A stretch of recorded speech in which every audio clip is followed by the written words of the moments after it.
Руслан Чагаев! Ну вот Руслан Чагаев выходит в ринг, и он представляет уже, его Майкл Баффер представил как российского боксера.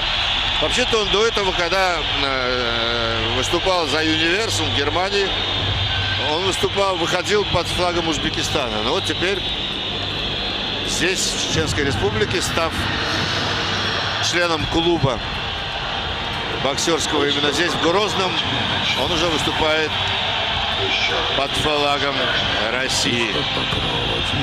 Ну и вот, соответственно, вы видите его одежду. Вообще по национальности он татарин.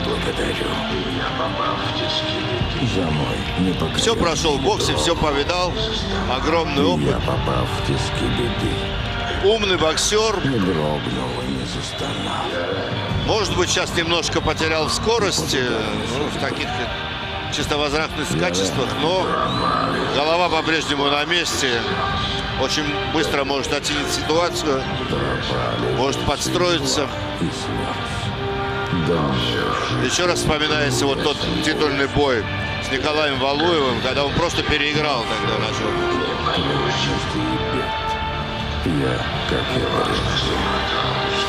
С Феликсом Савоном этот памятный бой в любителях, когда никто не мог выиграть Феликса Савона, только лишь Руслан. Это тогда стало сенсацией просто. Да, потом там, по-моему, если не ошибаюсь, была история, что у него там забрали. Да. Ну потом был еще реванш. Потому как он где-то засветился в неофициальных или официальных профессиональных боях.